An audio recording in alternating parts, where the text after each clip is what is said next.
ये है academy of social studies. मैं हूं आपका दोस्त पीसी यादव। मित्रों, आज का जो वीडियो हम लेके आए हैं वो आपकी परीक्षा के लिए रामबाण है। रामबाण इसलिए मैं कह रहा हूं क्योंकि इस वीडियो में जितने भी तथ्य हैं टोटल एग्ज़ाम पॉइंट हैं। यहाँ से जितनी भी लाइन मैं बोलूँगा वो सभी लाइनें परीक्षा के लिए अति महत्वपूर्ण है। यानी ये 24 कैरेट के हैं, तो आपको देखना नहीं है। बार बार मैं कहता हूँ कि जो हमारे वीडियो हैं आपको देखने की ज़रूरत नहीं है, आपको सुनने की ज़रूरत है। आप सुनते जाएं, याद होता जाएगा। एक बार, दो बार, तीन बार सुने और यकीन करिए कि आपको ये जो तथ्य हैं मध्यकालीन इतिहास के रट जाएंगे, दिमाग में घुस जाएंगे। तो करते हैं शुरुआत आज के वीडियो की। आज का जो वीडियो है मध्यकालीन भारतीय इतिहास का ये पहला वीडियो है। भारत पर मुस्लिम आक्रमण। भारत पर मुस्लिम आक्रमण अगर हम देखें तो मक्का सऊदी अरब में स्थित है। यहीं पर 570 ईस्वी में इस्लाम धर्म के प्रवर्तक हज़रत मोहम्मद का जन्म हुआ था। इसी कारण यह स्थान मुस्लिम अनुयायियों का पवित्र तीर्थ स्थल है। इनकी मृत्यु 632 ईस्वी में हुई थी। ऋग्वेद में उल्लिखित भरत कबीले के नाम पर इस देश का नाम भारत पड़ा। यहाँ से शुरू है। अब आप देखते जाएं। ऋग्वेद में उल्लिखित भरत कबीले के नाम पर इस देश का नाम भारत पड़ा। आजकल भारत की बड़ी चर्चा है, इसलिए ये तथ्य आपको जानना जरूरी है। परंपरा अनुसार दुष्यंत के पुत्र भरत के नाम पर हमारे देश का नाम भारत पड़ा है। कुछ विद्वानों के अनुसार ऋषभदेव के ज्येष्ठ पुत्र भरत के नाम पर इस देश का नाम भारत पड़ा है। ईरानियों ने इस देश को हिंदुस्तान कहकर संबोधित किया है। ध्यान दें, हिंदुस्तान किसने कहा? हिंदुस्तान को हिंदुस्तान ईरानियों ने कहा तथा यूनानियों ने इसे इंडिया कहा, जिस पर बड़ा बवाल है। यूनानियों ने अर्थात जो यूरोपीय कंट्री के लोग थे उन्होंने इसको इंडिया कहा। हिंद की जनता के संदर्भ में हिंदू शब्द का सर्वप्रथम प्रयोग अरबों द्वारा किया गया। तो हिंदू शब्द का प्रयोग अरबों द्वारा किया गया पहली बार, और हिंदुस्तान कहा ईरानियों ने। यहाँ आप समझें, हिंदुस्तान को हिंदुस्तान कहा ईरानियों ने और हिंदू को हिंदू कहा अरब देश के लोगों ने।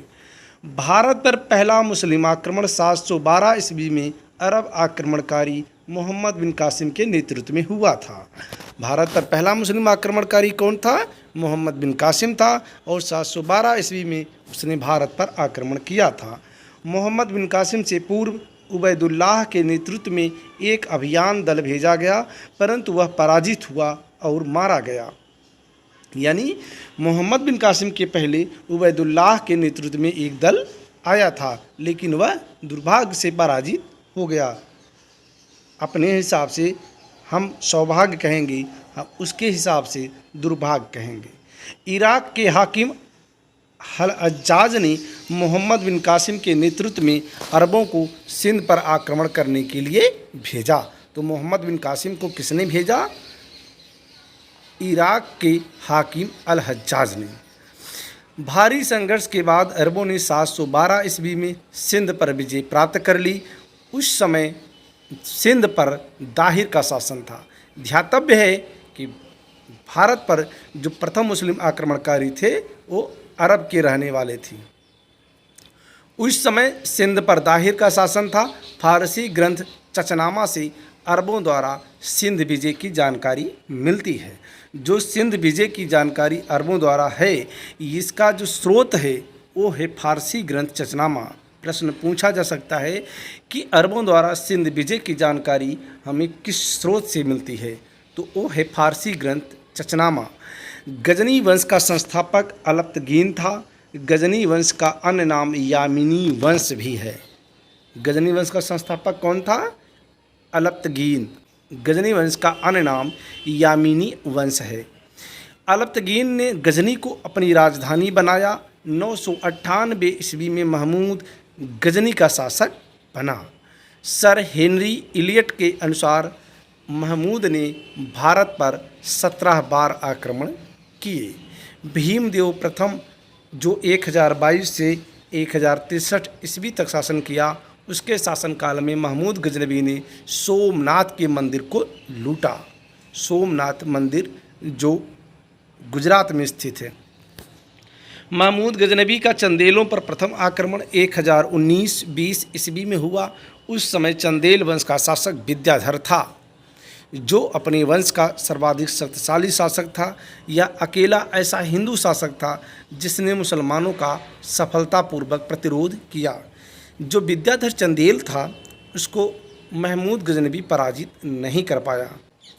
999 से 1027 के बीच महमूद गजनी ने भारत पर 17 बार आक्रमण किए, परंतु इन आक्रमणों का उद्देश्य भारत में अस्थायी मुस्लिम शासन की स्थापना करना नहीं था, बल्कि मात्र लूटपाट करना था।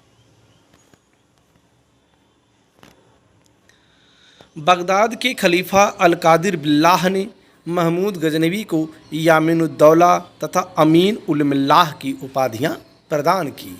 यह बहुत ही महत्वपूर्ण तथ्य है कि महमूद गजनवी को यामीनुद्दौला तथा अमीन उल मिल्लाह की उपाधियां किसने प्रदान की? तो वो प्रदान करने वाले थे बगदाद के खलीफा अल-कादिर बिल्लाह। महमूद गजनवी शिक्षित एवं सुसभ्य था। वह विद्वानों एवं कलाकारों का सम्मान करता था। उसने अपने समय के महान विद्वानों को गजनी में एकत्रित किया था। उसका दरबारी इतिहासकार उतबी था। तो महमूद गजनवी का दरबारी इतिहासकार उतबी था। उसने किताब उल यामनी तथा तारीख ए यामनी नामक ग्रंथ की रचना की। इसके अतिरिक्त उसके दरबार में दर्शन, ज्योतिष और संस्कृत का उच्च कोटि का विद्वान अल-बरूनी, तारीख ए सुबुक्तगीन का लेखक बैहाकी, जिसे इतिहासकार लेनपूल ने पूर्वी पेप्स की उपाधि दी थी, फारस का कवि उजारी, खुरासानी विद्वान तुसी एवं उनसुरी विद्वान असजदी और फर्रुखी प्रमुख व्यक्ति थे। तो कुल मिला के देखें, उसके दरबार में विद्वानों की फौज थी। शाहनामा का लेखक फिरदौसी है। तो शाहनामा का लेखक कौन है? फिरदौसी है। यह महमूद गजनवी के दरबार का प्रसिद्ध विद्वान कवि था। इस वीडियो में जितने भी आपको तथ्य मिलेंगे, एक एक तथ्य आपकी परीक्षा के लिए अति महत्वपूर्ण है। आप किसी भी तथ्य की अनदेखी ना करें, ना स्किप करें। वीडियो को पूरा अपने हिसाब से स्पीड करके देखें। यकीन करिए, बड़ा ही मज़ा आएगा और आप जब परीक्षा कक्ष में बैठेंगे तब ये वीडियो याद आएगा। इसे पूर्व के होमर की उपाधि दी गई है। शाहनामा का लेखक फिरदौसी है। यह महमूद गजनवी के दरबार का प्रसिद्ध विद्वान कवि था। इसे पूर्व के होमर की उपाधि दी जाती है। तो पूर्व के होमर की उपाधि किसे दी जाती है? उसे दी जाती है फिरदौसी को। फरिश्ता जो 1560 से 1620 इसका समय है, ने तारीख ए फरिश्ता या गुलशन ए इब्राहिमी नामक पुस्तक लिखी है। इसका पूरा नाम मोहम्मद कासिम हिंदू शाह था। इसकी पुस्तक तारीख ए फरिश्ता बीजापुर के शासक इब्राहिम आदिल शाह को समर्पित थी। महमूद गजनी के साथ प्रसिद्ध इतिहासकार अल-बरूनी 11वीं सदी में भारत आया था। उसकी पुस्तक किताब उल हिंद से तत्कालीन भारत की सामाजिक सांस्कृतिक स्थिति की जानकारी मिलती है।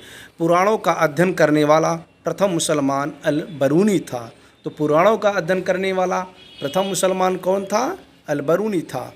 उसका जन्म 973 ईस्वी में हुआ था। वह खीवा देश का रहने वाला था। खीवा प्राचीन ख्वारिज्म। अल-बरूनी मात्र इतिहासकार ही नहीं था, उसके ज्ञान और रुचियों की व्याप्ति जीवन के अन्य क्षेत्रों तक थी, जैसे खगोल विज्ञान, भूगोल, तर्कशास्त्र, औषधि विज्ञान, गणित तथा धर्म और धर्मशास्त्र।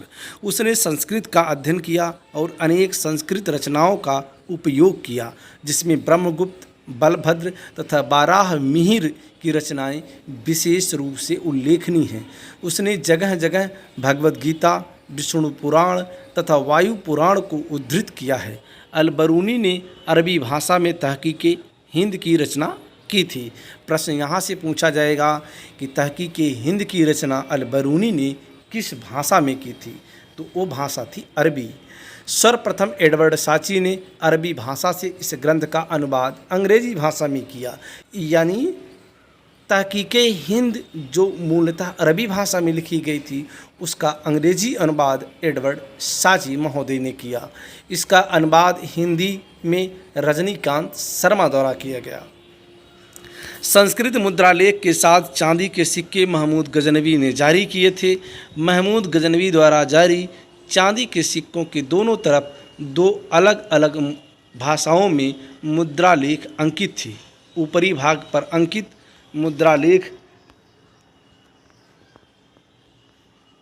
अरबी भाषा में था तथा दूसरी तरफ अंकित लेख संस्कृत भाषा यानी देवनागरी लिपि में था।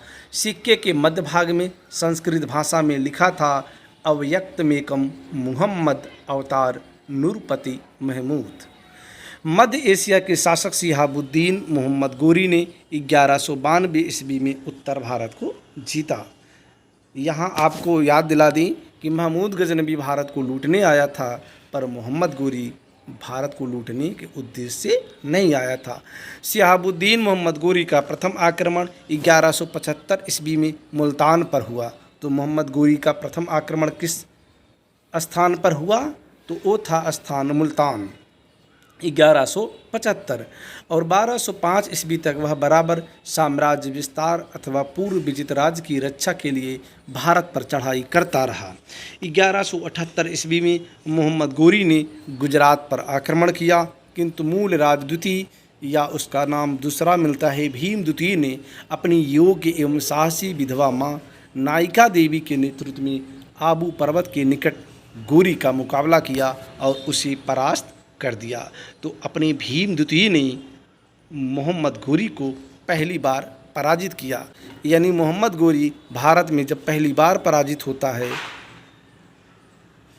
तो वो पराजित होता है भीम द्वितीय के द्वारा। यह गोरी की भारत में पहली पराजय थी। 1191 ईस्वी में पृथ्वीराज चौहान और गोरी के मध्य तराइन का प्रथम युद्ध हुआ। इस युद्ध में मोहम्मद गोरी की पराजय हुई। 1192 ईस्वी में तराइन के द्वितीय युद्ध में मोहम्मद गोरी द्वारा पृथ्वीराज चौहान की पराजय के बाद भारत में मुस्लिम शक्ति की स्थापना हुई। यह युद्ध भारतीय इतिहास में अत्यधिक महत्वपूर्ण था।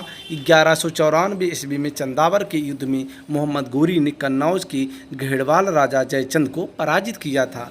आप यहाँ देखेंगे 1191, 1192 में तराइन का युद्ध हुआ, 1194 में चंदावर का युद्ध हुआ। तराइन के युद्ध में जय पहली बार पराजित होता है पृथ्वीराज चौहान से, और दूसरी बार वह पृथ्वीराज को पराजित करके दिल्ली की सत्ता अपने हाथ में ले लेता है। 1194 ईस्वी में चंदावर के युद्ध में मोहम्मद गोरी ने कन्नौज के घेड़वाल राजा जयचंद को पराजित किया था। चंदावर वर्तमान फिरोजाबाद जिले में यमुना के तट पर स्थित है। मोहम्मद गोरी के सिक्कों पर देवी लक्ष्मी की आकृति बनी है और दूसरे तरफ कलमा में खुदा हुआ है। प्रश्न यहाँ से पूछा गया था कि किसके सिक्कों पर देवी लक्ष्मी की आकृति पाई गई, तो वो मोहम्मद गोरी था। मोहम्मद गोरी के सिक्कों पर देवी लक्ष्मी की आकृति बनी और दूसरे तरफ कलमा खुदा हुआ है। गोरी की विजयों के बाद शीघ्र ही उत्तर भारत में अक्ता प्रथा स्थापित हो गई। 1192 ईस्वी में तराइन के द्वितीय युद्ध में कुतुबुद्दीन ऐबक ने महत्वपूर्ण भूमिका निभाई। वस्तुतः 1192 से 1206 ईस्वी तक उसने गोरी के प्रतिनिधि के रूप में उत्तरी भारत के विजित भागों का प्रशासन संभाला। इस अवधि में ऐबक ने उत्तरी भारत में तुर्की शक्ति का विस्तार भी किया। बिहार और उत्तरी बंगाल की विजय के बारे में गोरी अथवा ऐबक ने सोचा भी न था। इस कार्य को गोरी के एक साधारण दास इख्तियारुद्दीन मोहम्मद बिन बख्तियार खिलजी ने किया। उसने 1193 से 1202 के मध्य बिहार की विजय की तथा नालंदा एवं विक्रमशिला को तहस नहस कर दिया। यही वह आक्रमणकारी था जिसने नालंदा को तहस नहस किया था। राजधानी उदंतपुर पर कब्जा कर लिया। उसने 1198 से 1203 ईस्वी के मध्य बंगाल पर आक्रमण किया। उस समय वहाँ का शासक लक्ष्मण सेन था। वह बिना युद्ध किए ही भाग निकला। तुर्की सेना ने राजधानी नदिया में प्रवेश कर बुरी तरह लूटपाट की। राजा की अनुपस्थिति में नगर ने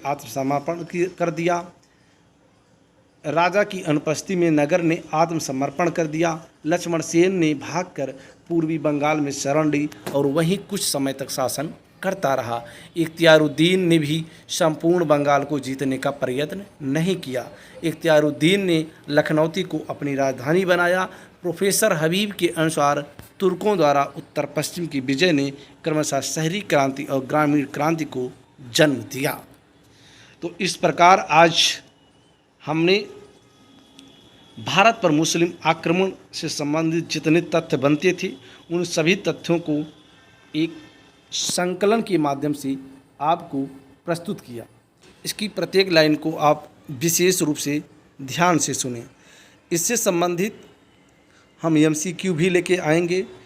जैसे ये टॉपिक भारत पर मुस्लिम आक्रमण है, इसी टॉपिक पर इसी से मिलता जुलता जब MCQ लाएंगे तो आपकी जो तैयारी है, पहले इस वीडियो को देखेंगे तो उसके बाद उस MCQ को हल करेंगे तो आपकी तैयारी में 4 चांद लग जाएगा। तो आज का वीडियो यहीं पर समाप्त होता है।